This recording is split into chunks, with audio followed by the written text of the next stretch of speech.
If he's a real OG, then he'll pray for forgiveness without saying amen. Let heaven speak for itself. It's as simple as the sunrise. Can you wake up in this dream and let your light shine? Or are you infatuated, like most, with the image of yourself that's trying to commit suicide? True richness is not for the taking, and due to such, remains hidden from fools. This is where life begins. Take the open road where dreams fly. Scott Harney, Esther Guides. I'm here with Messiah El Bey, also known as Warlock Asylum. It's his writing name and band name as well. He's a prolific author, musician, and spiritual explorer. So I actually first became acquainted with his work in 2013 with the mind-blowing book Glenn Geisha.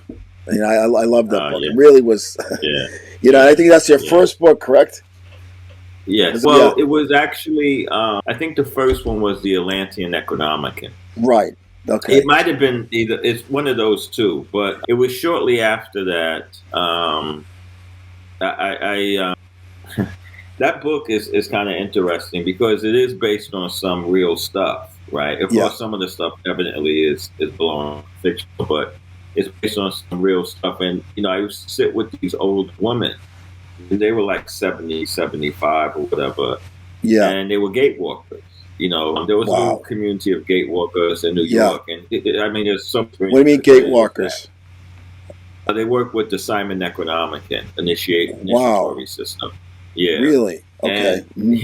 And I would go into Bed-Stuy, Brooklyn, and, they would have like, it would be maybe 4 or 5 women in this apartment in this particular, because I had different students around. Yeah. Okay. And they would tell me stories, and then I knew someone who had an ill story, who she was like in a magical order that's kind of known, but she knew like a lot of the backdrops and stuff in there, and it was just incredible. Stuff I can't even really speak on totally, but and that went into the book. And that is Amaya Tayoka? Yeah. Wow. And I felt that was also a channel too. So so it's a combination of a couple of people's lives and it was just like trancing out and just writing, and I think what kind of sparked it a little bit, there was a spark to do something like that, and that was from the movie Colombiana.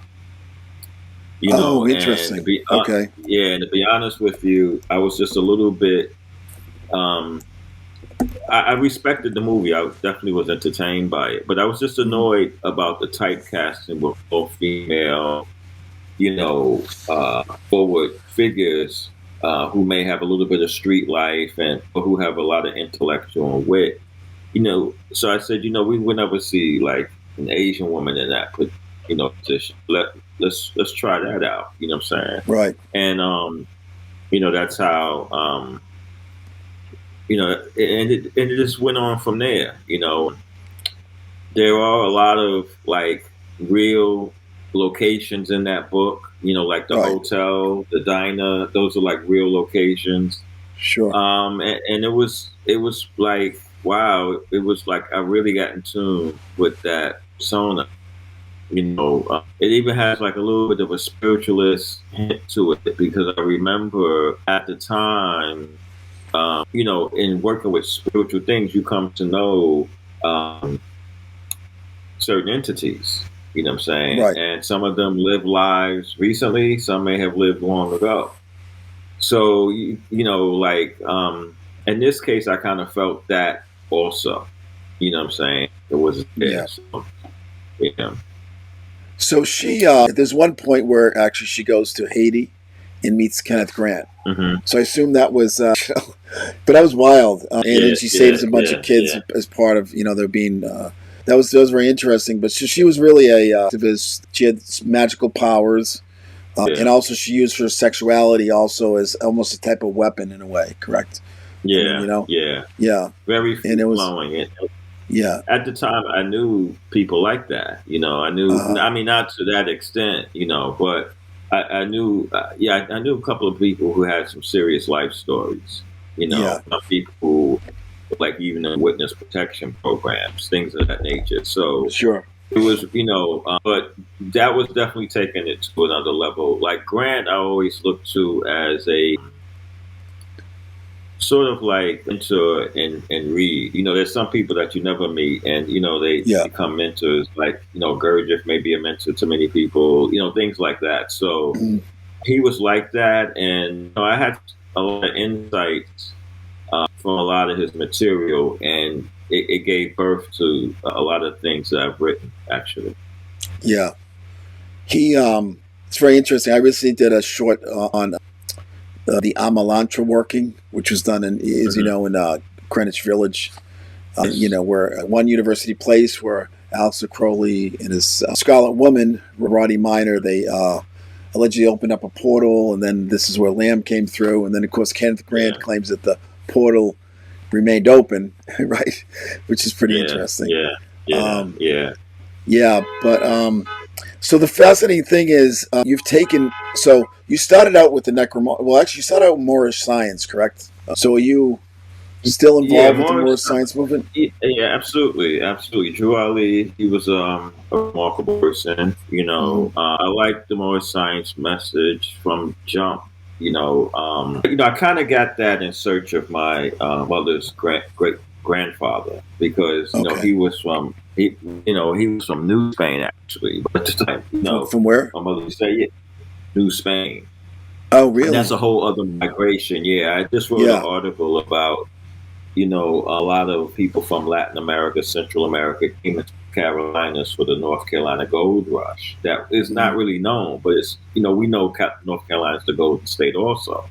But that's primarily why it was America's first gold rush was happening there. Mm-hmm. So he's one of the people to come over, and that eventually led me. One day I called the UN, and they referred me to a couple of numbers, and that's how I kind of got involved in it. But Drew Ali's message primarily was to do for self. Like the condition of, our condition was based upon not aligning with our ancestors. We went against our ancient creed. It wasn't about hating anybody and all that sort of thing, So that was, things evolve, and sometimes you have a lot of breakaway groups and that sort of thing. But that was the primary bulk of his message. And, just coming to know him, he's like one of the energies I've seen in dreams. And what he has to say is very profound. Actually, it ties a lot of things that I've studied later together. And it was a little bit helpful in kind of getting a world view, right? Because someone like myself who's lived in the East, the view is different, and also the history is different. You know what I'm saying? And it kind of gives a different portfolio of the earth. But in his teachings, a lot of things that I've learned, there's a wholeness to it. You see what I'm saying? And there's a lot of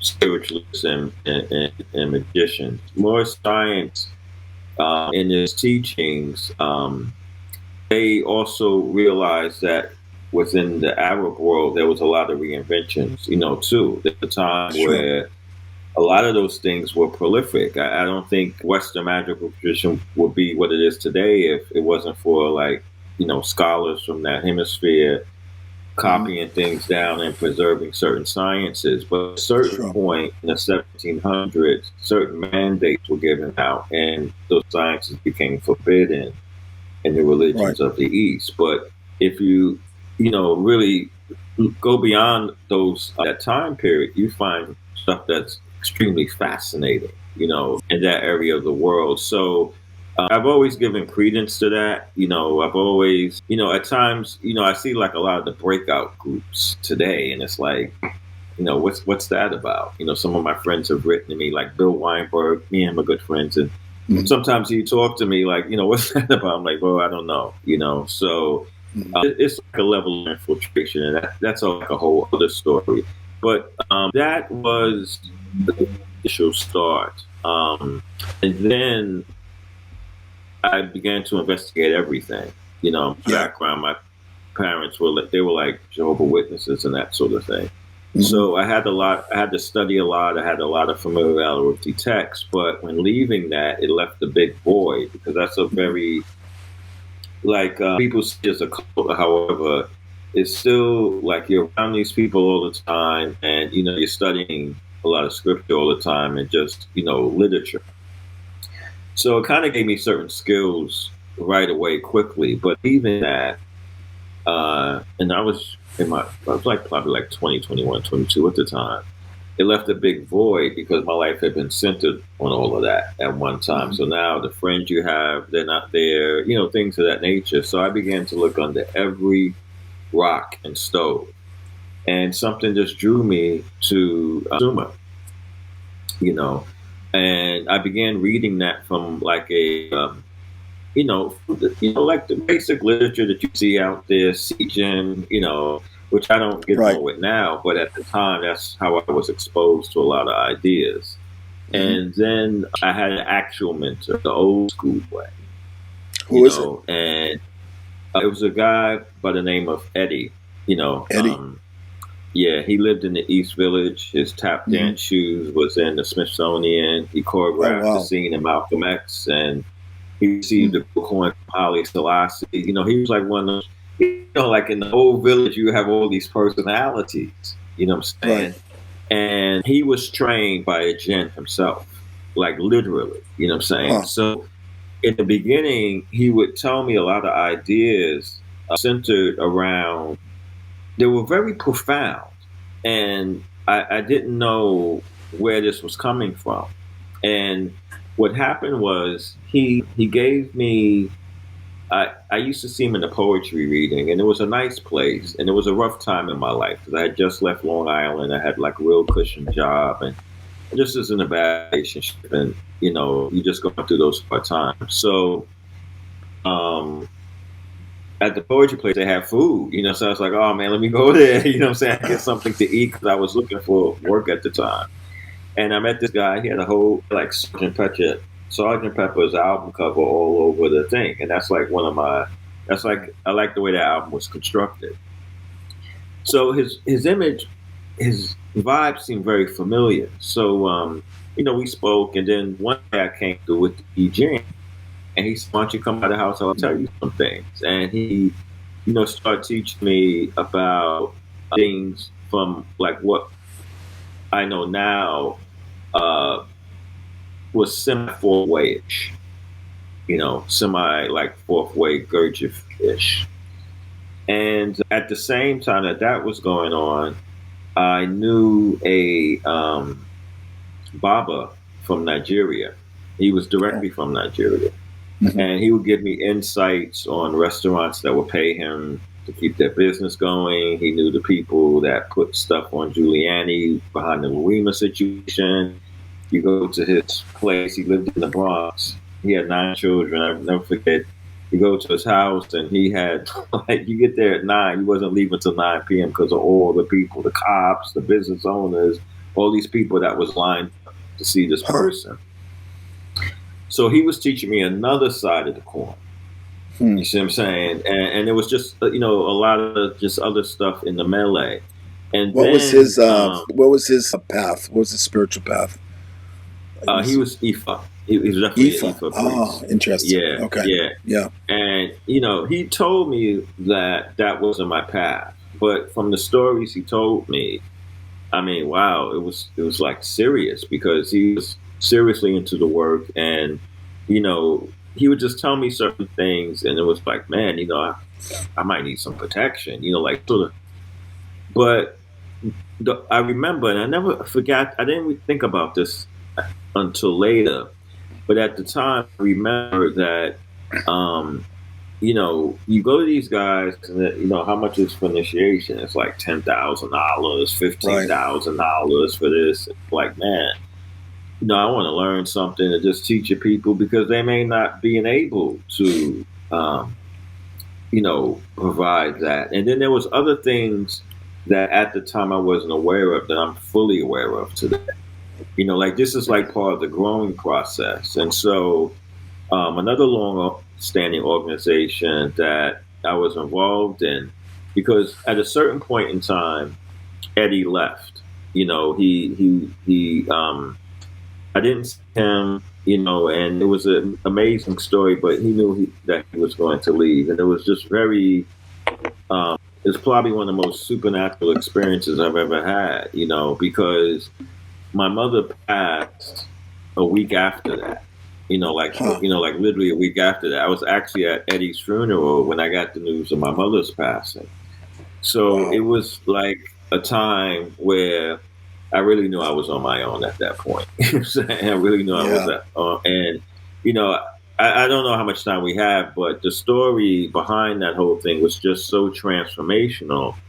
And his mentor had told him before he passed that he was going to come to him as a man in his late 20s with a Middle Eastern name. So his mentor was a jinn, correct? Like his mentor was a jinn. Wow. Right. And that's very common in the Middle East, but not so common in East Village. Right. Yeah. So his mentor, the guy that was teaching him, Eddie was like a practical man. He was a Virgo. So he was to the eclecticness of spirituality. But he was like, man, you got to get out of here with that stuff. You know what I'm saying? Like, because the guy was, you know, the jinn was telling him he has to take another body. Like, he can't, you know, stay in this body. He has to take another body. So Eddie's, you know, like whatever. So they were roommates at the time because the guy convinced my mentor to live with him, or Jen, to live with him, or, you know, to get prepared to do what he had to do, you know. Mm-hmm. So one day Eddie was like, look, I don't believe in this stuff. And I never really said this publicly, but at the time he said, okay, I'm going to go to work because the guy worked at night. The Jinn worked at night. He was still living in visible form. So he said, I want you to look at the living room wall at 2 p.m. 2 a.m., I'm sorry, because he worked overnight. So Eddie got up, he made some coffee, you know, 1:30. He even called the job to make sure nothing funny was going on. And he said the whole wall turned into flames and this dude's face came popping out. And then the wall got cool again and the phone rang. He says, now you see what I'm saying? And this was in the 80s. It was like long before the sci-fi push and all this kind of crazy stuff. So I'm running into this and I'm like, wow. But at that same week, I was also in a car accident. So years later, I kind of knew what happened. You know what I'm saying? So I've always had affinity with that community because I felt half and half, but I also felt adopted into community. Like they would just tell me, you know, I would go into Tompkins Square Park and I would just get like a whole book there. The Brooklyn might have took me like a week and a half. You know what I'm saying? And, you know, like then I had to really sit down and edit it. You know what I'm saying? The Ivory Tablets of the Crow was done in 3 days. You know what I'm saying? You know, like, really? Because it's like when I sit down, I would just get information and it's very powerful. I mean, like, here's the thing with stuff. Just to clarify, like, I can speak from this position now, but before, you know, you're on a path, you're trying to defend it and all this crazy stuff. But on the level of adepts,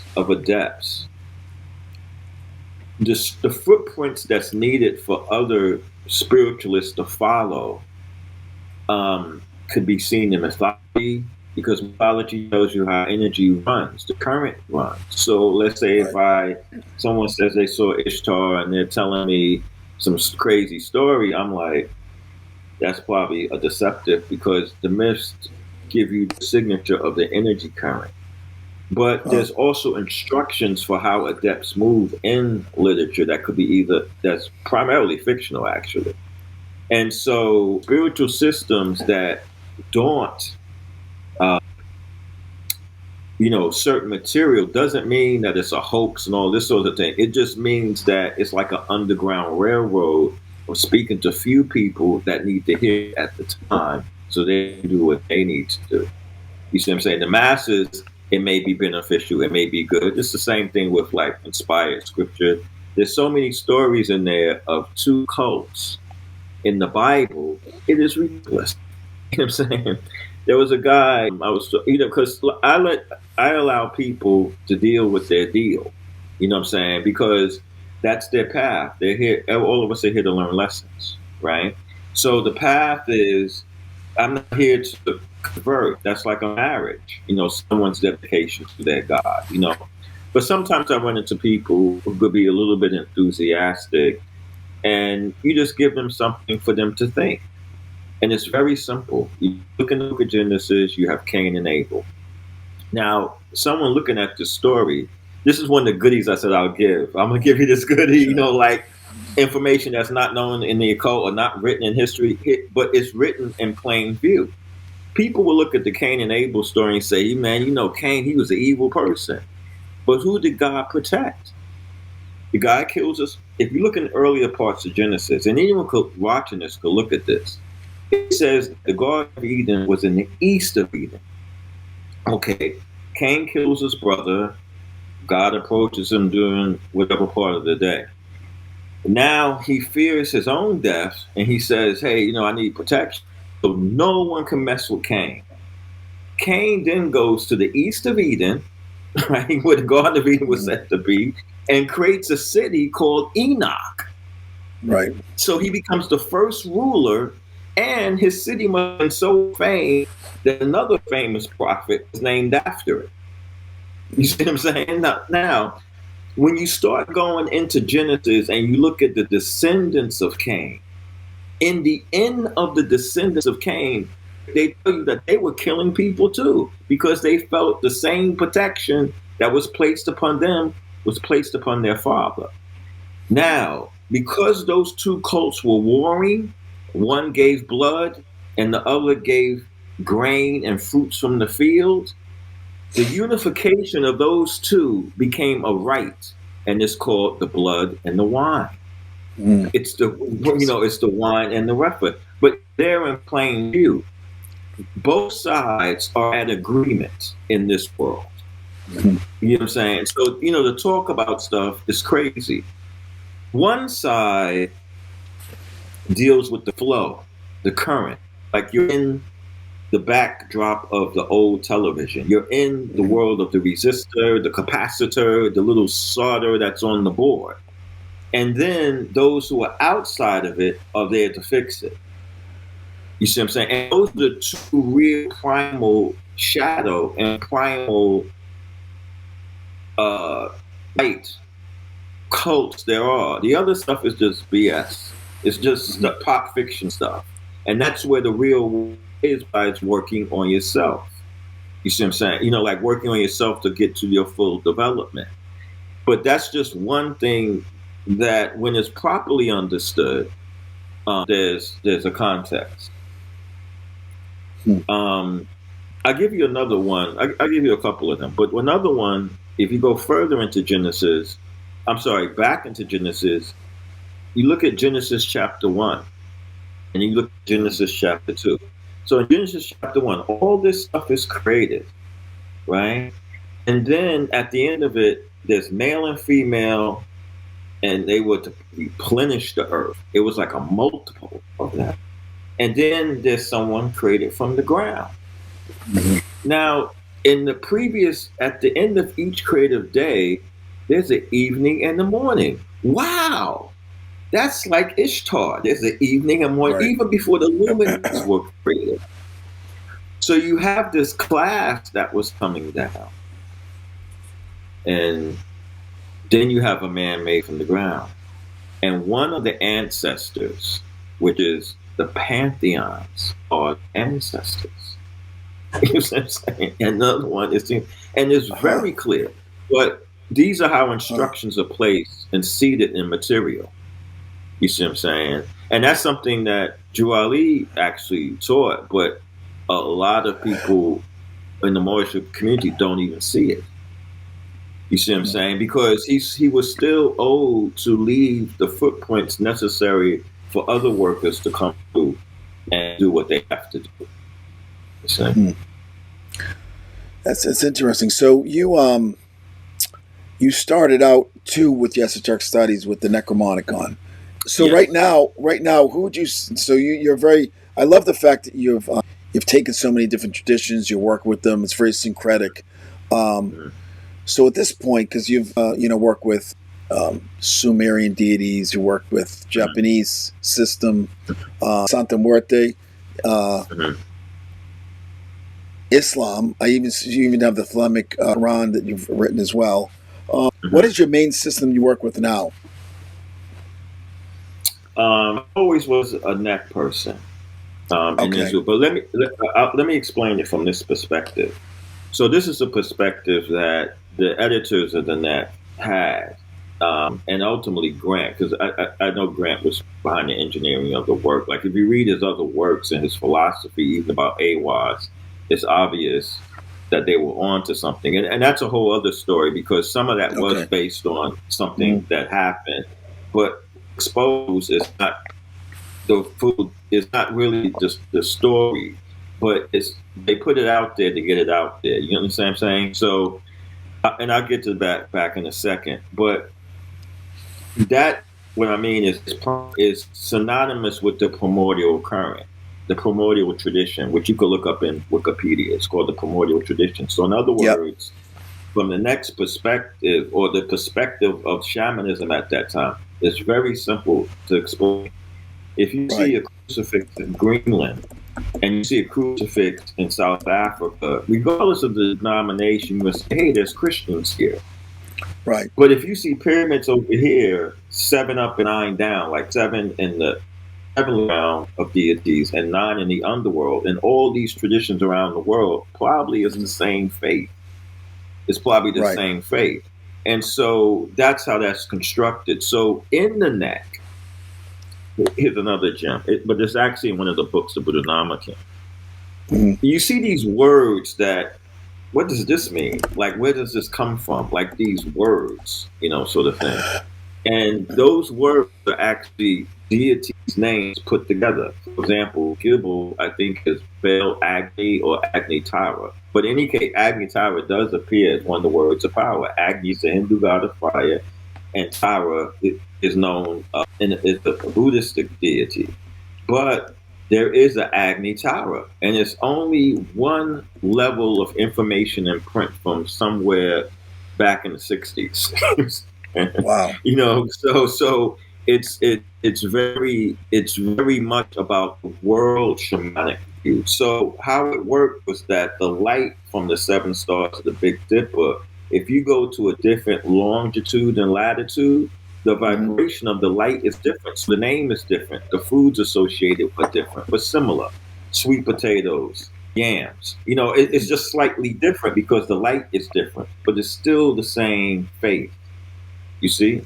So, like with Nzulu, if you look at how Santa Muerte is called, right? Santa Muerte is called where she is she's called in the name of the Father, Son, and the Holy Ghost. And, coincidentally, you could look in Wikipedia, there's a cult in Brazil called Our Lady of the Good Death. Oh, okay. And a lot of people are not aware of that the Brazilians had their own underground railroad because they were slaves too. They had their own, and guess where the destination was? Mexico. Oh, okay. Right.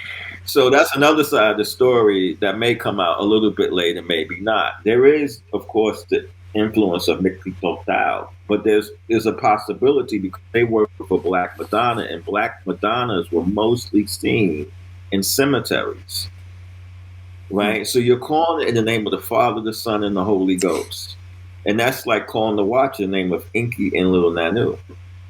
So you already know the right because you've learned it in Mesopotamia. So you already know the right for all of them. Right.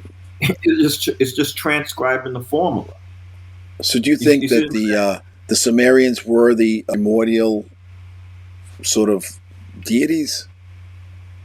Ereshkigal could be seen as Santa Muerte as well, right? Absolutely. Right. And then when you're calling the watch, you're calling it from Ker. You say you're calling it from Ker. So it's the same religion. It's the same religion, and that was the religion that he mentions that existed before Babylon existed, because there was a lot of necro cults that they've discovered is probably older than tantric cults, actually. Because man's mystery with death ignorantly, but there was some adepts who really knew to touch on that primal power, because humanity was like in its forming stages. So you need to have a certain technology to give it a boost at the time. And then it can go to the civilization stage, and then it can go to the global stage, not as like what they're talking about, but as a global society. That's what's happening now. It's inevitable because the technology is there. People are meeting from other countries, having families, and so all those things will eventually erode naturally. And then once that happens, can you imagine the great minds that can come together? It's like now it's just, okay, let's get the American minds together and try to be ahead of everybody. But when you have a global society, your mind pool is 1,000 times greater than what it is now. We're only existing on the level of electricity, all that we see around us. But can you imagine if they discover other currents, or when they discover other currents, what that will mean? And that's when humanity becomes in the form of celestialization. And that's a beautiful experience. So you always have faith in the human outcome. But in the real awakened state, you realize you're only one place or the other. You know what I'm saying? You're always place the other. So it gives you a certain accountability in how to live your life. You know what I'm saying? And that's what I see kind of lacking now in the occult arenas, because you have people who are messing with stuff and they're really only harming themselves, to be honest with you. You know what I'm saying? But it can cause a couple of sparks to fly. And that's kind of why I started even writing about the neck initially, because I was reading a Yahoo review. This guy messed himself up because he thought it was a hoax. You know what I'm saying? And like Dan Harm, he's a friend of mine. We went to dinner. We went to a lot of Tibetan restaurants together, that sort of thing.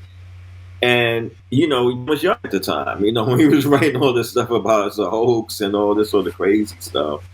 And at the time we was on the blog, I had some inside connections, and I was accusing him of trying to be an agitator. You know what I'm saying? Like in the magical society. So he kind of took pause, like, how does this dude know this? And, we started this whole back and forth, and it was fun. It was a different time. It was a lot of fun. And, but that was really how I started writing, to kind of, you can really hurt yourself with this stuff, because you are dealing with ancient Sumerian, myths and deities, and deities and stuff like that. Like, you don't want to really play with that. Dr. Joseph Murphy, let me just add this. He wrote a book called The Power of the Subconscious Mind, probably one of the best books ever written. In it, he gives an example of somebody who discovered a partial breaking of the statue of Nebo. He wrote this book like in 1929, and it's only 2 paragraphs in the book. And he says the guy fell asleep, and the statue told him exactly everything that the anthropologists in the colleges were trying to figure out. And he came back and solved the mystery. You know what I'm saying? That's how powerful that stuff is. So it's not nothing to play with. I could tell you a zillion stories about things that have happened to me with that tone. That's incredible. You know what I'm saying? In ways that are good and ways that are not too good. You know what I'm saying? You know what I mean? Like some people, when I came across the book, I worked with the 50 names for a long time, because that's what everybody knew. There was like the step 1, step 2, step 3. The gate walking, that was unknown. It was unknown. And and at the time, I was in a homeless shelter, and I was like, if this thing gets me out of here, I'm gonna definitely be, really writing about it and sharing my experience and stuff. So anyway, I met a guy, and he knew the basis of walking, and it really kind of, the experience was incredible. And there was one of the guys, because a lot of people had interest in the book, a lot of occultists had it at the time, but they just know how to really work with it. And one of the guys, he was a college professor, and he got into this hoax mentality. You know what I'm saying? Although he was working with, he saw some things, but it was like, oh, it's all in your mind and all that kind of stuff. The last I heard of the college professor was that he was writing Congress, telling congressmen not to turn children into glass figurines like you are. You know what I'm saying? He lost it. You know what I'm saying? I've seen people exit here. You know what I'm saying? That stuff is serious. So I never put out like rituals and stuff because that would be haphazard, you know. And at the time, it was causing a lot of attention. Some magazines that had like material magazines that had online sites. If we announced that we were closing the blog, they were like, hurry up and get the information on there. You know, like it was like medical authorities were starting to repost the post about the mountains of Mashu because of how it talks about the pituitary gland.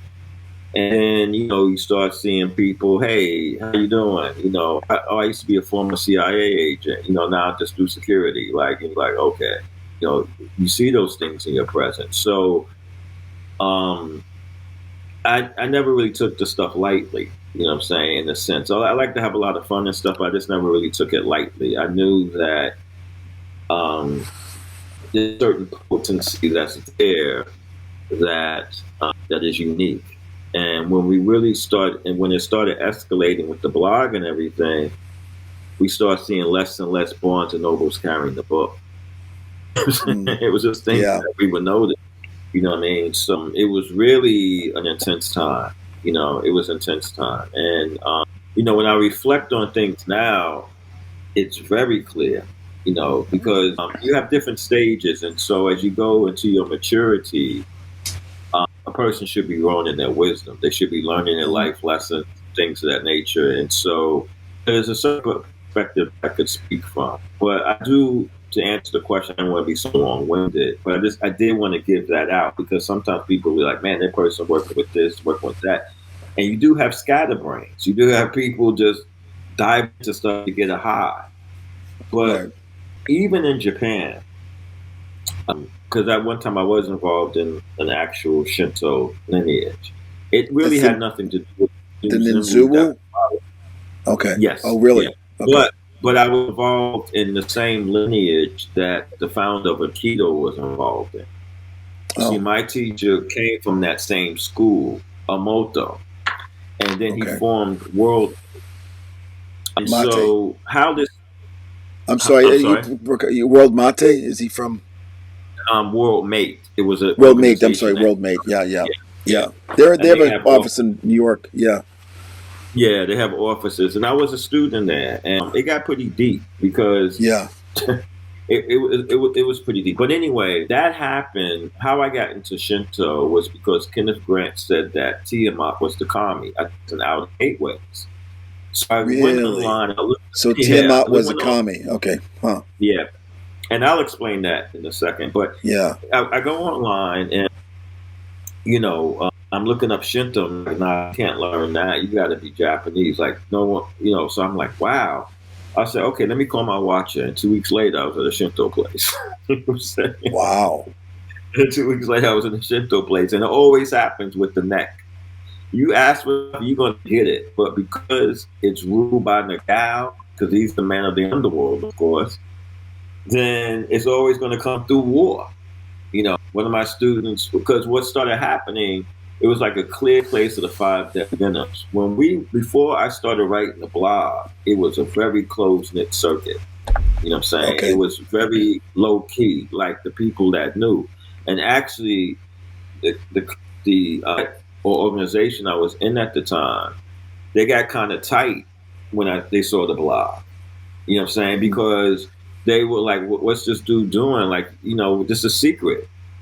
You know what I'm saying? And so it was like a lot of that going on. But I was thinking more like there's no place to journalists. Every place you see is a hoax and all this kind of people have entire pages behind this book.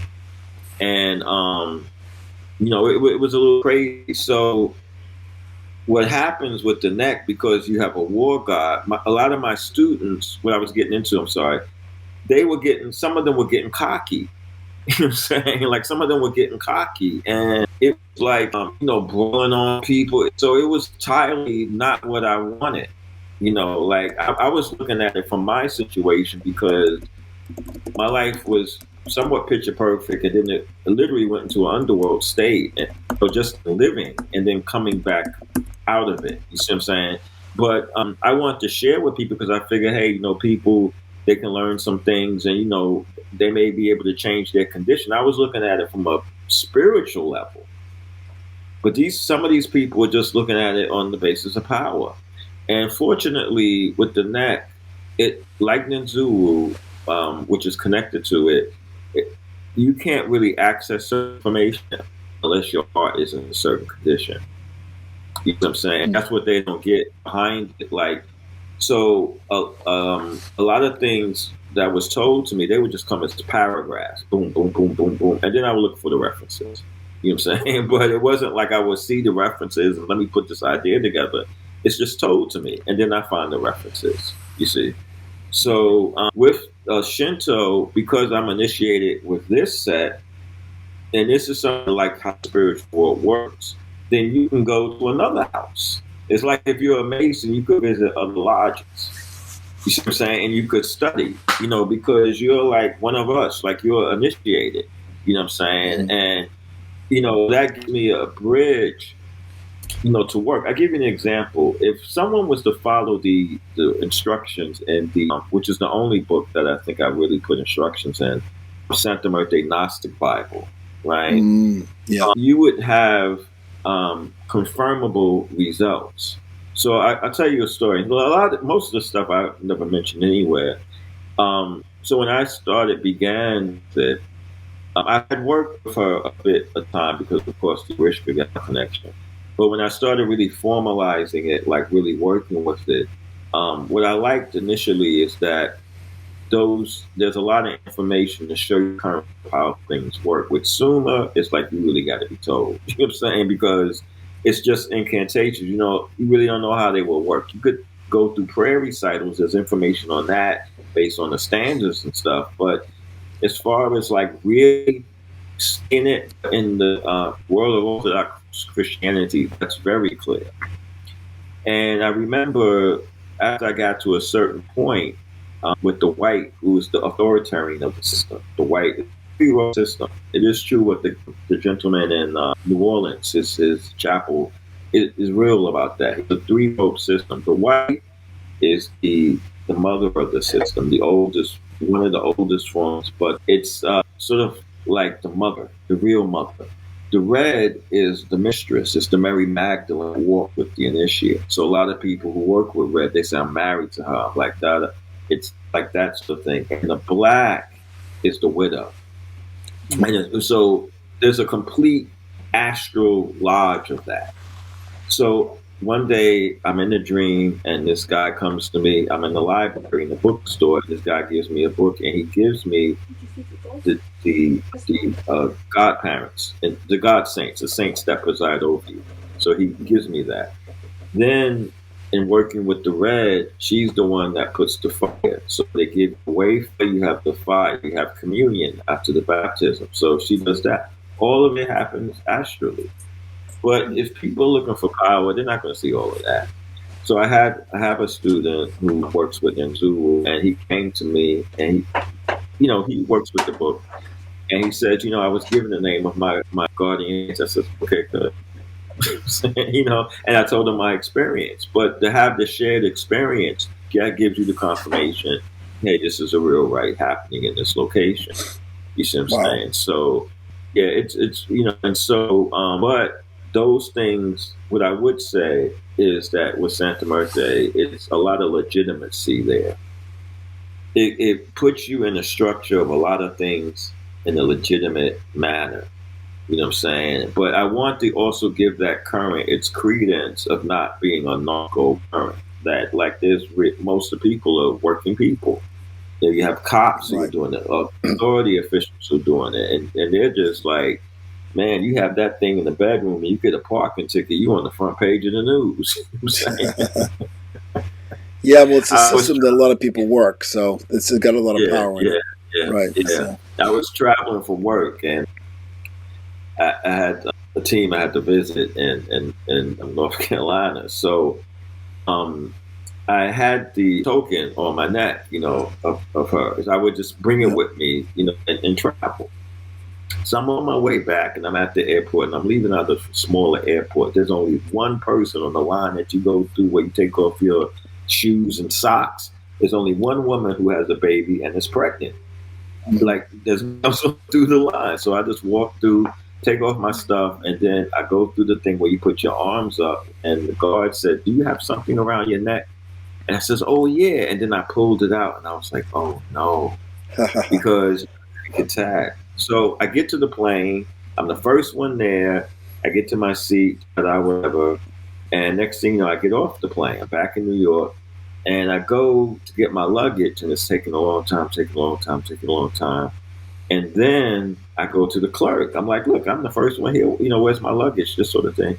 And she goes in the computer and said it never left the airport. Oh, they're going through it probably. Yeah, wow. Yeah. I know. Yeah. Wow. So, so it's my experience has been very real with things. So I've always taken it, in a way that reflects that, and with the material, I try to make sure that certain things are preserved as far as understanding, even if a lot of people may not get it, Now, you mentioned the gatewalkers. You some gatewalkers. Can you explain a little bit about what they are in the Necromonicon tradition? Sure. So gatewalking is a rite that was developed anciently, and even for like Gurdjieff readers, because I'm going to correlate a couple of things here, but I'll keep it simple. Gurdjieff said that the earth is revolving around the sun because it's trying to grow. So there's an energy exchange there, and the moon's evolving around the earth because it's trying to become something else. So basically, the gatewalking system is a path of initiation through the spheres. And why it's called gatewalking? Because you really make a path around a symbol in the same way Muslims perform Hajj, right? And what happens is during the course of that month, the moon becomes a reflector of that planetary energy. So the moon encompasses all 12 zodiac signs in 1 month. It transits all 12 signs. So you get to see how that planet is in all 12 signs in 1 month. You know what I'm saying? Wow. So by the end of 7 months, you're doing it. I had some Eastern stars who were studying. And before they became Eastern stars, they came over for the interview and everything. And they asked them, "Are you involved in any magical things?" So the woman says, "Yes, I'm involved in the Necromonicon." So they asked, "Where are you at?" It's like, "I'm at Jupiter." It's like, wow, it takes like 20 years for us to get there because they're going by the sun.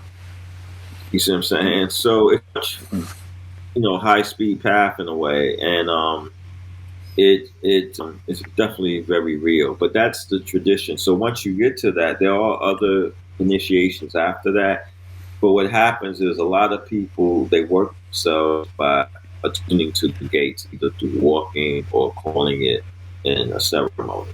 I prefer that people stick by what the Matter I've said, walk them successively, because when you walk them out of order, it causes something to be open.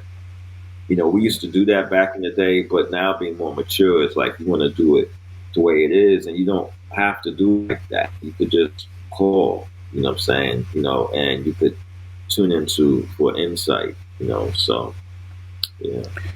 So if someone does want to work with the Necromonicon, you said there are groups that can teach, or should they just get the book and sort of work through it? I would say that it would be good to get a book called Gates of the Necronomicon that relates to it. Mm-hmm. Right. Yeah, to read that.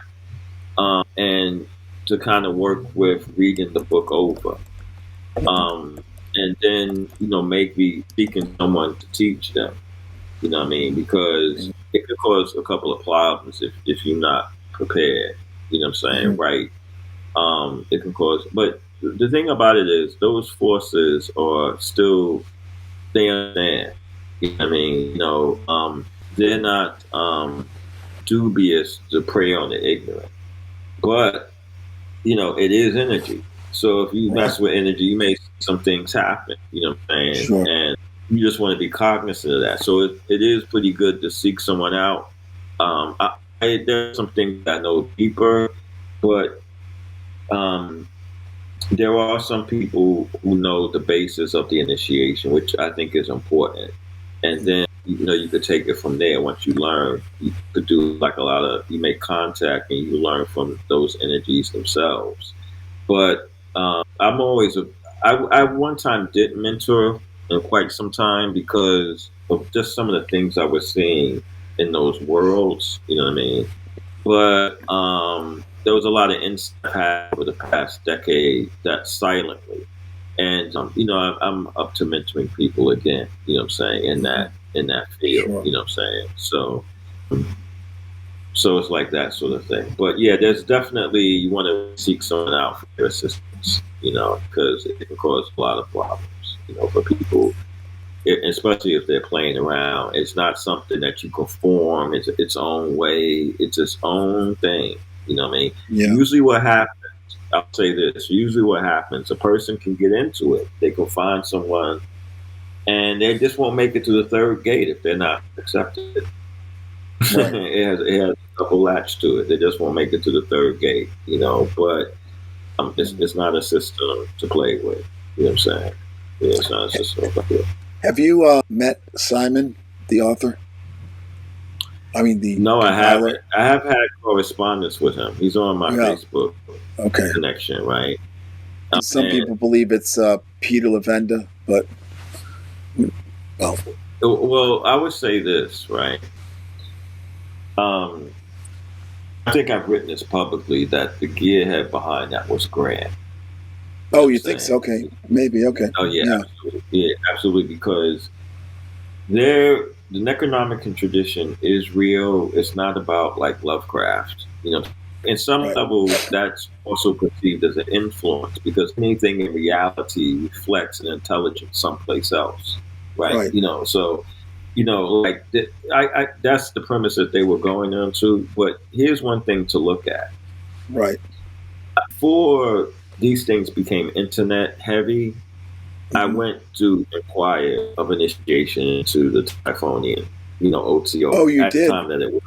Yeah, I did the 9-month exercise and all of that. But it just wasn't there for me. I've read, like Bertio stuff. I went into that, like the Cult of the Black Snake, and it was, I knew of it at the time because the thing is that if you look at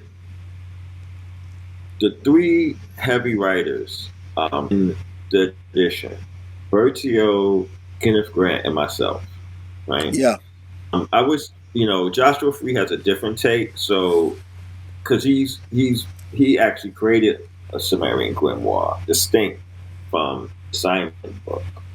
Right. And his was just very clean because it was clean Sumerian. But the Simon book is laced with equal Asian deities and Hindu deities and some even African deities as it is to the Sumerian deities. You see what I'm saying? Right. It's a different system. I know that because I've worked with pure Sumerian texts and I've worked with that, you know what I'm saying? And after being initiated with that, I had to accept, okay, this is how I'm born into this world. But in any case, what is the coincidence between Grant, Bertio, and myself? They all talk about Shinto. Right. They all talk about the full path because the Neck is based on sciences that were in Mesopotamia and known to some Taoists. You see what I'm saying? So, and it's a very rich work, but you kind of learn that I'm not saying that, hey, there's a real Cthulhu cult in the world, but you kind of learn that there is in the Jinn world because all of us were influenced separately and arriving to the same conclusions. Right. You know what I'm saying? Like, all of us, doing this separately, we still arriving at the same. Like, actually, I mean, I've said some things, and people who didn't understand maybe took things a certain way. But Michael Bertio said that the kami were the most powerful energies in the universe. You know what I'm saying? Like, he really took it there. Yeah. And he gave in the Vudan Nas, but he gives it a prayer to Amaterasu. Right. Well, yeah. It's fascinating because you actually wrote that book, and I actually have it. The Armor? Yeah, The Armor of Kami. Fascinating book. This came sort of after your Necromonicon work. How did this come about? Did you end up going to Japan and studying Shinto? What happened was, like I mentioned, I had read this thing with Kenneth Grant because I was kind of working heavily with guerrilla text. I'm sorry. Actually, yeah, there you go. Okay. Yeah, there we go. Yep. I started working with the guerrilla text, and that was very Tiamat based. Plus, also, I've been like a member of TOV for quite some time, which is like Temple of the Vampire. I'm sorry, TOV, what is that? Temple of the Vampire. Oh, right. Okay, interesting. Yeah, okay. Yeah. So, like, Gurja fits right in with that. Like, they're very much outside the what people look at as the mainstream magical community, like with Elamite, some other different groups. They're outside of all of that. It's very much strong structure and very principled, right? So it's also focused a lot on Tiamat, as far as like, that sort of thing.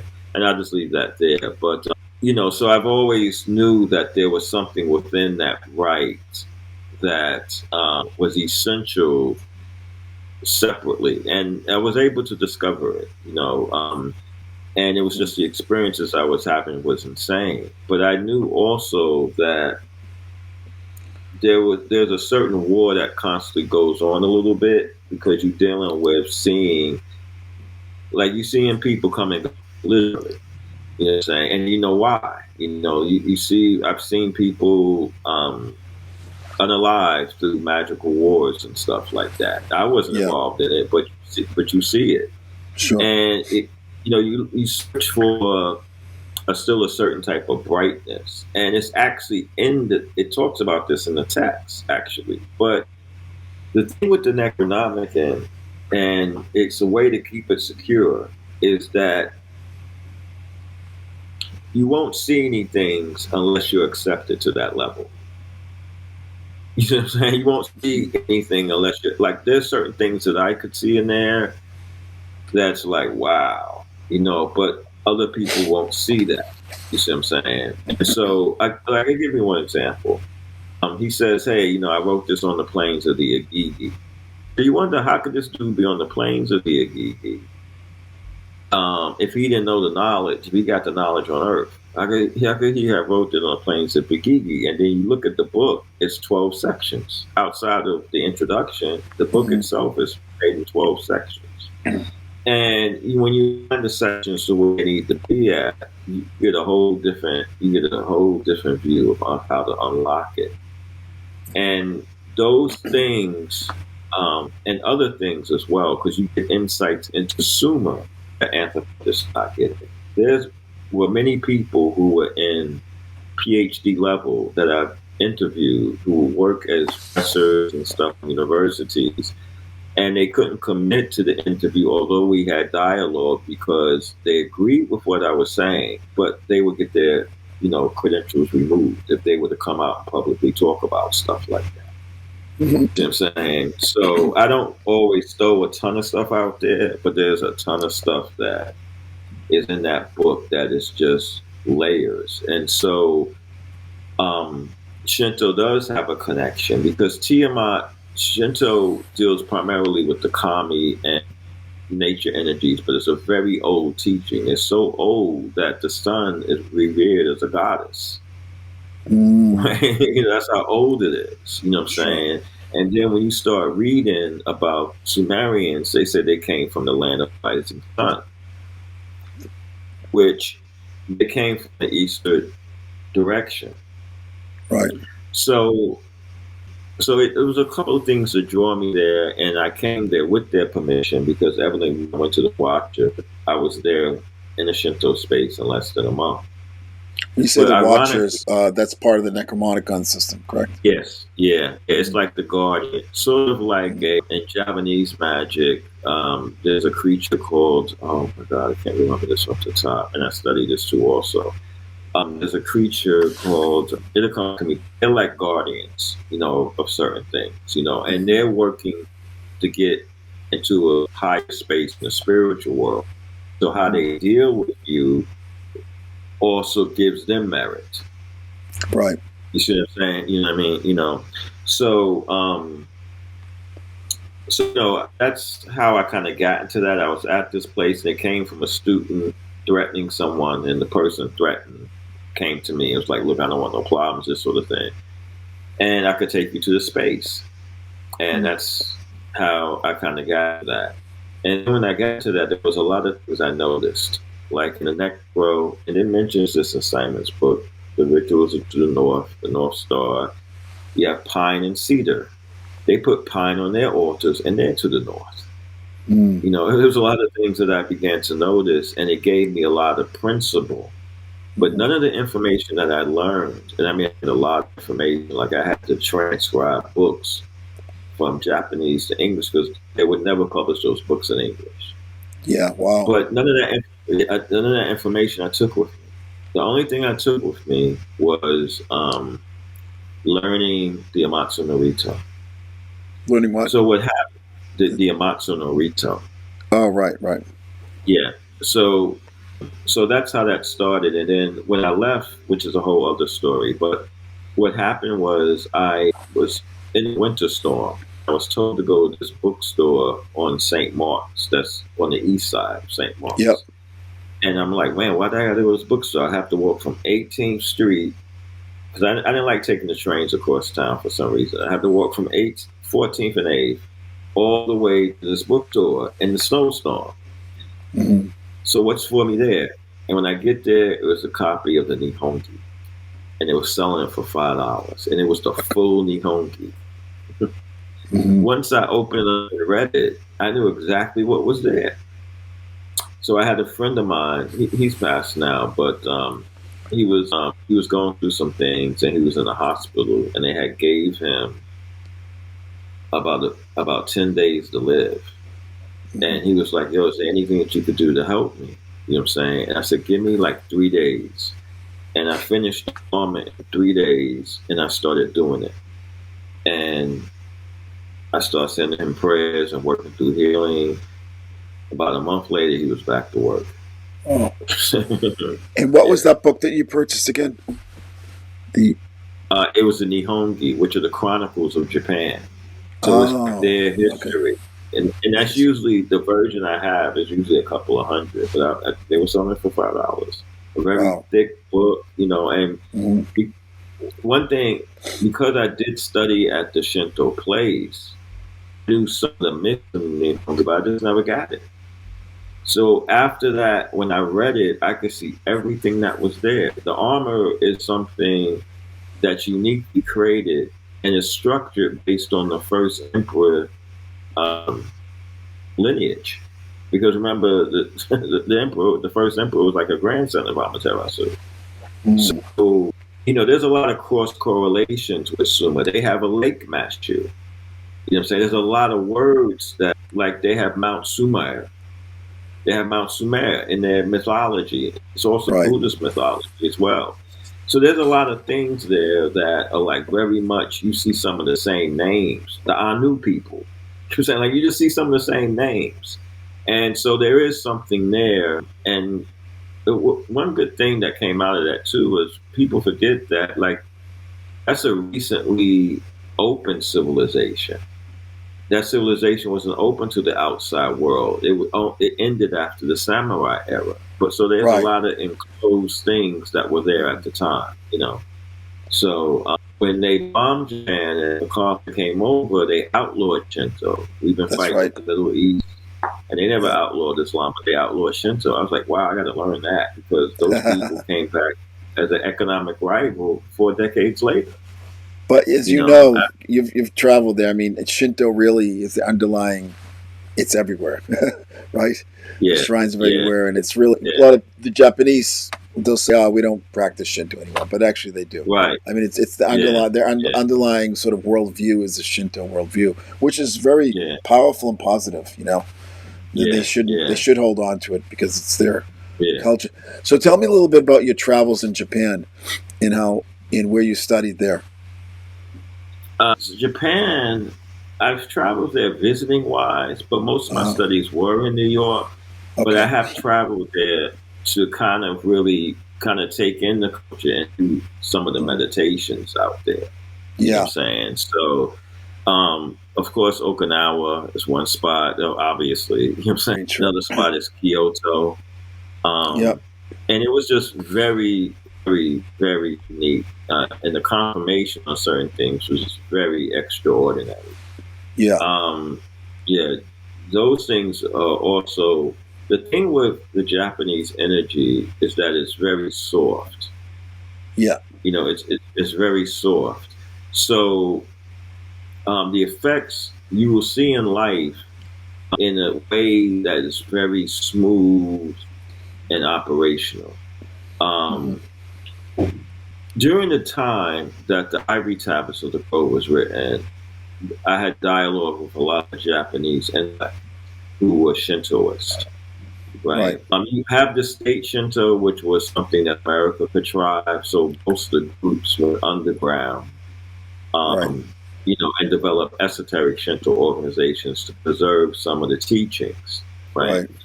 And so a lot of those groups are also funded by the Yakuza, because the Yakuza are usually families of dispossessed samurai who are pro-Japan.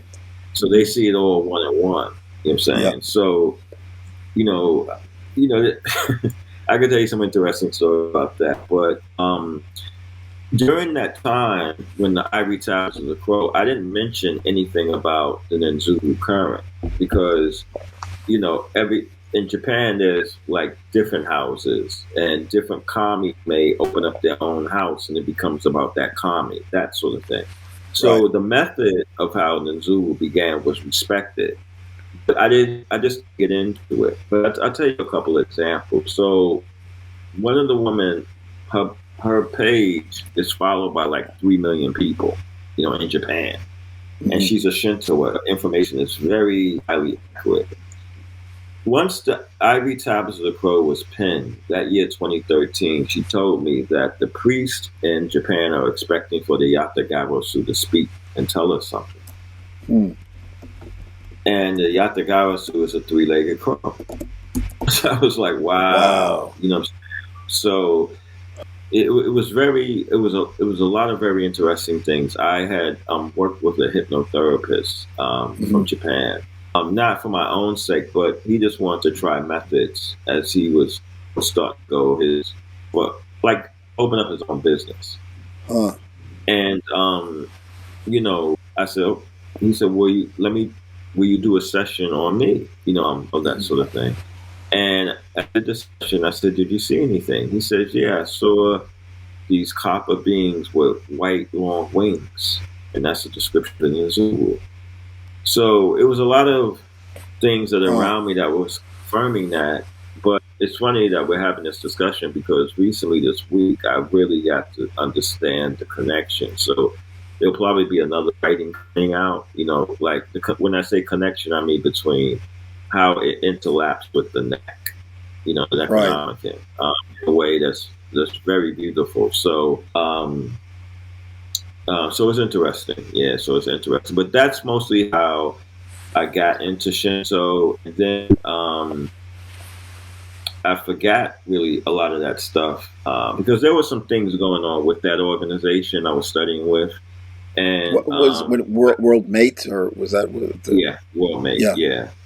And I just, you know, like I said, the Matsuno Rito, and once I opened up the Nihongi, which gives you the account of the gods, you know, some sort of like a Bible or a Numa Elish type of book. And they they fill in the blanks. You know what I'm saying? That was the whole thing about they fill in the blanks. So I give you an example. When in the Numa Elish, it talks about the gods making noise. And no one really knows what that noise is. Mm-hmm. But in the Nihongi, they have an example where the gods were upset because Susanna no Mikoto, which is the one that would chase Amaterasu in the cave, a brother, he's the god of the sea. He has the same attributes as Enki. So he was making noise. Right. Destructive acts of nature, you know, doing destructive things in nature. And that's why they want to quiet him down. Interesting. So it fills in the blanks. You see what I'm saying? You know, like Izanagi no Mikoto is like Enki. He went to the underworld to rescue his sister, and he went to the underworld to rescue a rich guy. Right. You see what I'm saying? I mean, yeah. So you start seeing like a lot of these cross correlations that even in Shintoists they don't see. Mm-hmm. You see what I'm saying? You know, a lot of them was going on these theories about Israel and stuff, and I was like, okay, just give me a couple of seconds. And I found out, and it wasn't even publicized, that there was a slave trade in Japan with the Portuguese occupied. It came out, when I wrote the article, it was published. Within that month, the Japanese Times had published it. Really? Wow. And it was like published, like I said, it was like unknown. You see what I'm saying? You know, so it was like, wow, you know, so there were people shipped out of Japan. You see what I'm saying? And then some of these people got caught up in the Pacific thing going into Mexico. So now you find pottery in Mexico identical to Japan. Right. So what happened to the Negritos that were over there? Well, they were chased out. They went over to Bering Strait, and that's how that happened. You know what I'm saying? Yeah. Like, it's very simple. Yeah, it's very simple. Then you had other people's, and that sort of thing. So there's a lot of similarities even between those cultures. You know what I'm saying? But more when I was discovering this, I was like, wow, this is really unique. And then it was leading me into certain things. But it was a lot of study into that. You know what I'm saying? And the armor is what it is. The armor, like stories I can mention behind the armor, you know what I'm saying, that are extremely unique. Like anything on a level of magical attack, that's just nullified with the armor. You know what I'm saying? Its healing potential is incredible. A student I had cured someone from cancer, stage 4. You know, through the I can't say that like cure, you know, you can't use certain words nowadays, right? But yeah. You know, these were the results of it because we were also looking at it from like an acupuncturist level, esoterically, right? You know, so it was a lot of interesting things that came out of that, you know. So, so the Ninzuru, you're basically the lineage holder now for that Shinto tradition, correct? That's correct. Yeah. Wow. That's correct. So do you do you teach? You have students in yeah, absolutely. Ninzuru? Yeah, absolutely. Okay. This cat groups is very heavy, as well as in the South American community. That's one of the biggest communities that I've worked with. Yeah. What happened in that situation? Just to show you how some of these things, like why, like I may have this position.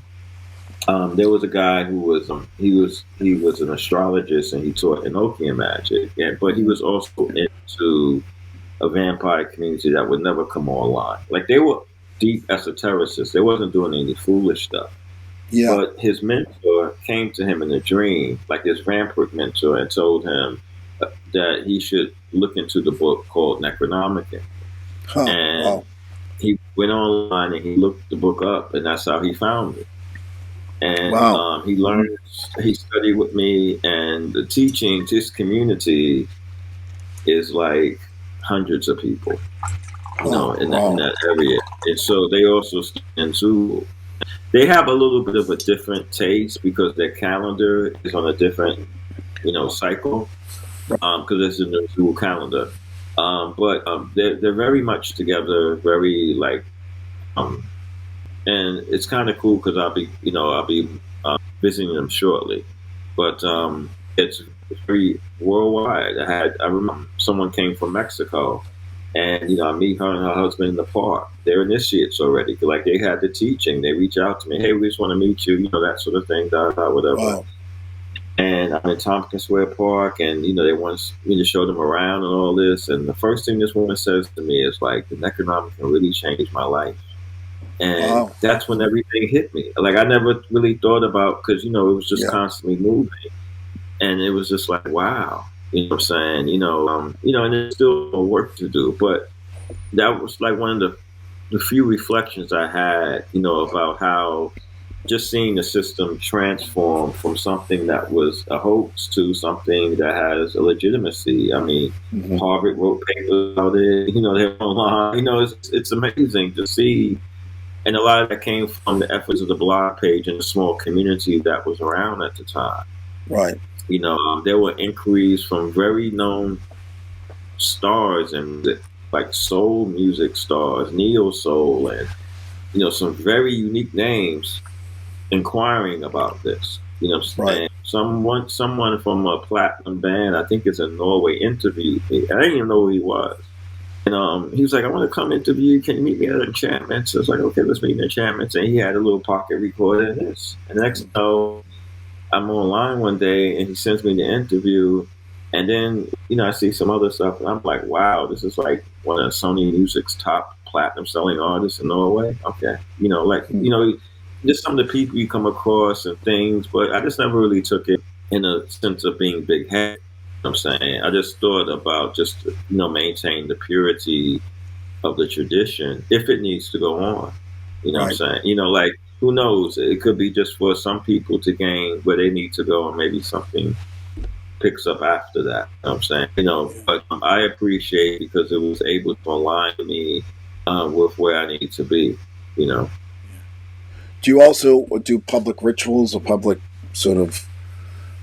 I know you appear musically. I mean, you perform publicly, right. But do you do any public rituals or public talks on this occultism? I'm open to it. I've done a lot of stuff through Zoom lately. I have done talks in the past, like in the city, and even in Long Island. I've done talks about, especially a lot about Nitsuo.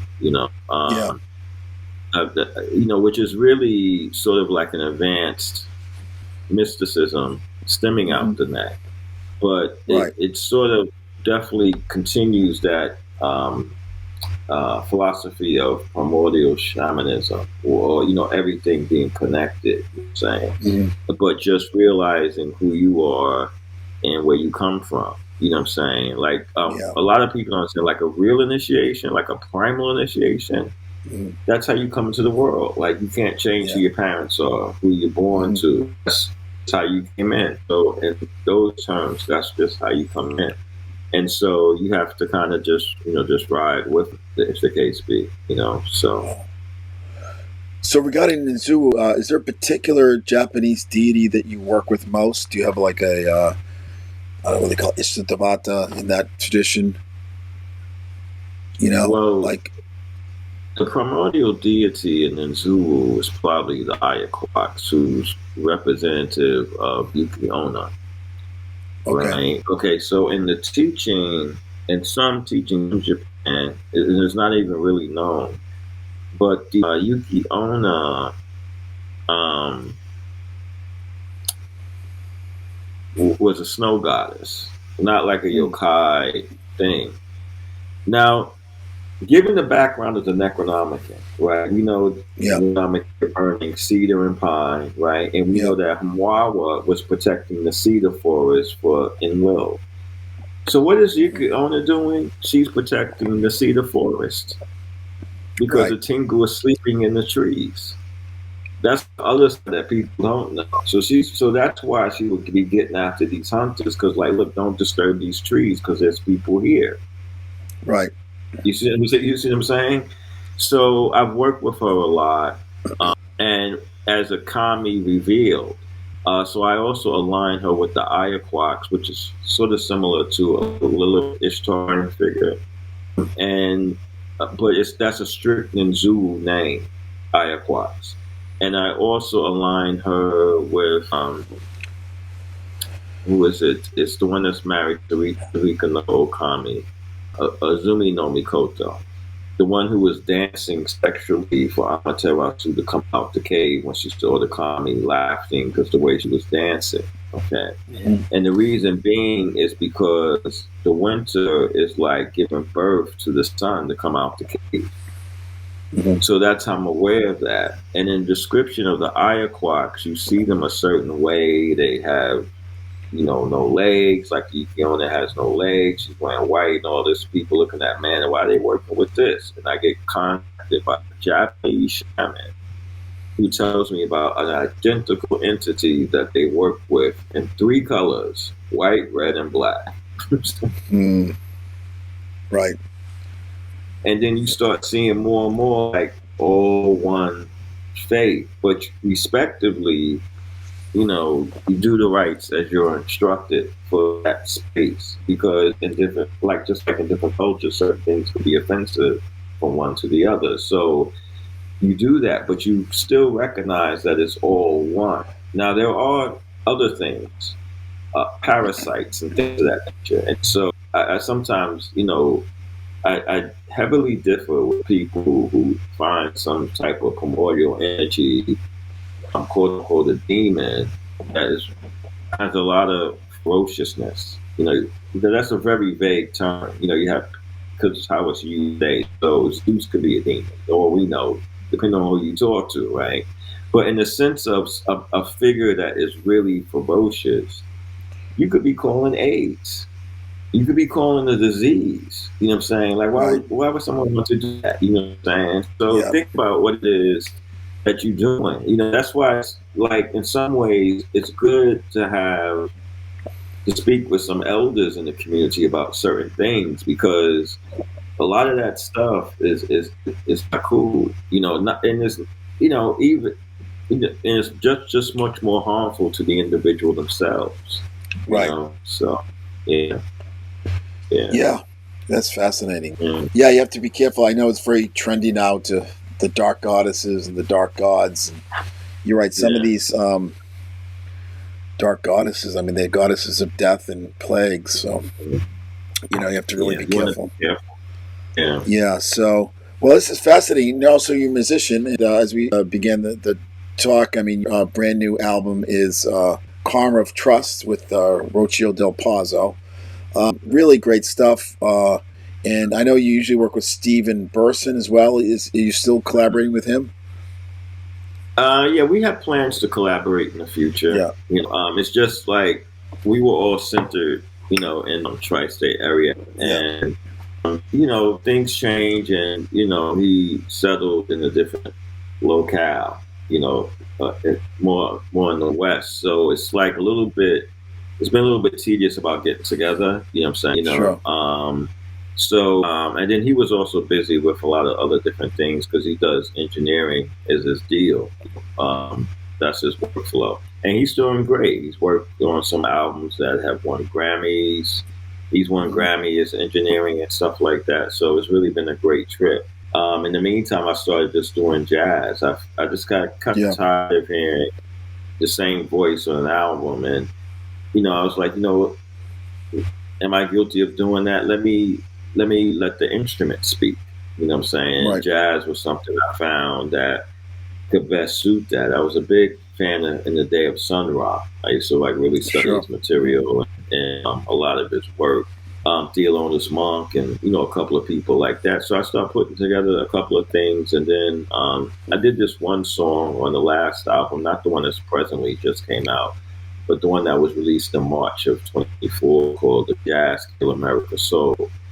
And I did this one track, and it was just one track that you had to have a singer on. Mm-hmm. That you had to have a singer on. Like the way it was filled, I just couldn't fill it with, guitar or piano. I just had to have a voice on it. You could tell. And I was just like, let me see if I could find a voice. And a couple of people I knew, like I've worked also a lot with Caridad de la Luz, and some other poets and stuff like that over the years, even before I met Steve, which is a story in itself. But I met Rocio, and she delivered on the track, and it was like, wow. And I went back to her other work, and, because she was working with other people as well. She sings for a living. I was like, yo, you know what? Let me see if I, like she really feeling this track. So I said, let me try something else. So I worked on something else. I think it was Pillow Talk Sutra, and she blew that away. And then I was like, that's it. So we did the album, and then next thing you know, Netflix calls, and someone was trying to work on something with Netflix, and they was like, we might want you to do a track or whatever.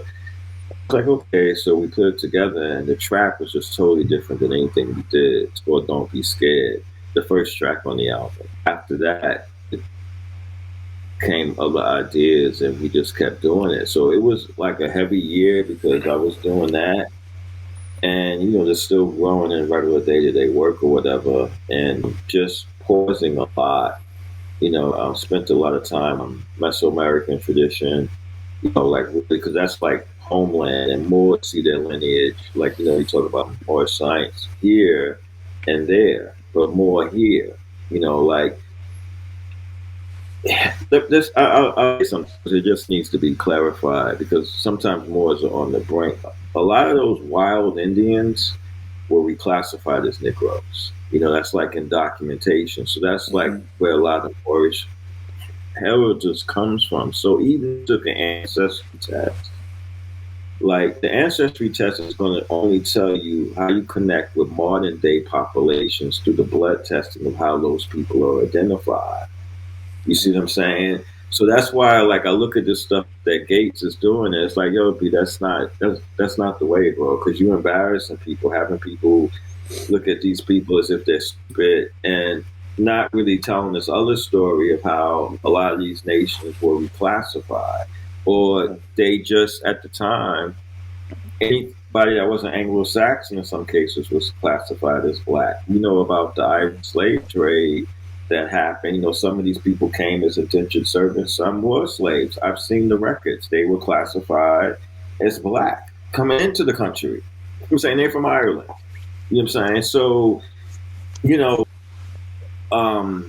some of that stuff can't be verified through that, at this point in time.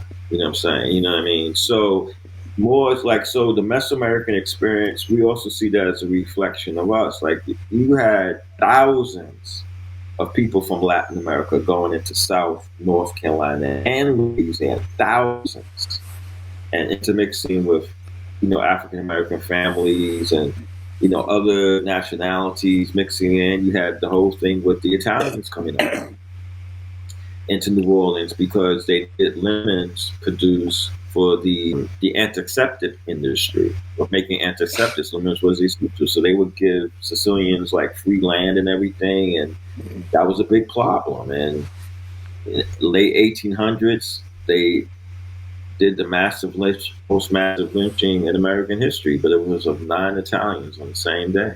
And that's how Columbus Day came into existence, to give those people honor. It wasn't really about this guy discovering this. It was about something else. You know what I'm saying? Yeah. But these are some of the things that you learn, and because that's an essential part of the tree also. And here's why.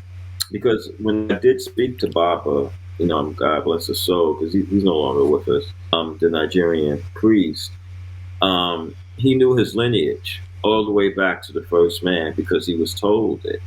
So that's also like a spiritual crown as well, because when you know your lineage, you can put it into the tree of life. Mm-hmm. You see what I'm saying? Like, the average person is born knowing themselves, their parents, their grandparents, right? Mm-hmm. It says great-grandparents, they're assuming that they're living on the sphere higher. Now, your side. And then that's 3. So 3 generations is 60 years. 60 times 7 is 420. And that's why you find like so many nations with this 400-year story, because it means their tree was cut down. You see what I'm saying? Right. Now, taking that philosophy, Julie started his first temple in 1913, and 420 years earlier, it was 1493. This makes sense. Wow. You see what I'm saying? It just makes sense. So once I actualized that, that's why I kind of, kept that lane. But to get back to what you were saying, it's very fascinating, that history. So in looking at that, there was so much here that's beautiful. You look into Taino, India, right? Anyone could look this up online. You got a goddess, a deity called Atabe, Atabey. Look up the Arabic word. What does Ata mean? Forefather, and then it's obvious. You know what I'm saying? Like, it's very obvious. This is what these people are working with, and someone's trying to tell us some other story. You know what I'm saying? So, you have to live with that. You know what I'm saying? Because all of it is just a way to get to where man's destiny lies. But if you can help shed some light or do some things, it's essential. You know what I'm saying? And I just feel liberated. I wouldn't trade, what I've learned for anything in the world. When I look at the Circle 7, you can look at the Circle 7, you can see all the alchemy in the Circle 7. It's a much different book than what is in Mecca. Because it deals with a certain transformative power that's only in the higher schools of Sufism. You know what I'm saying? But, through that, it's answered a lot of questions for me, even in society. Like, a lot of this is going on because people suppress knowing that there's going to come an end one day. So everything becomes compulsive. How do you do this? How do you get that? How do everything becomes compulsive because they don't, it's just suppressing it. And they're not even aware that they're suppressing it. This civilization, this place that we live in is made to have the best human experience possible and to take care of the space for generations that follow. And then you see all this stuff that's going on in the world, and you're like, man, you know what I'm saying? So the idea is to help guide it to where it needs to go to, and then realize why it's off filter. You know what I'm saying? Like why it's off filter. So that's kind of mostly what I'm about, But for me to get to that space, it was definitely a deep dive. But once you remember that you're in one space or the other, like you can go for what you need to go for. Because the worst nightmare that you can have is knowing what you know and reporting to the other side having nothing. It's the worst thing that you could have on your plate. You know what I'm saying? You know what I mean? Because the consequences is tremendous. Because with that awareness comes responsibility. You know what I'm saying? Right. You know what I mean? Like, so that's kind of how I see it's about. When I look at things that are going on now, I mean, who am I to say what people should be doing on their path other than like what I deal with? Like, hey, you may not want to do that, or share with it. But there's also a trust level involved because the information has a very high potential. So but I can usually see the person's energy. I can even see the person's energy and still be like, man, you don't know. You know what I'm saying? Sure. But you learn, you know what I'm saying? Because we're all here to learn lessons. So that's the beautiful thing about it. That's the beautiful thing about it. Great. Well, awesome. Well, thank you very much. This has been really, really fascinating. I was really fascinated by the link between Shinto and the Necromonicon. I mean, that's something that I hadn't actually heard before.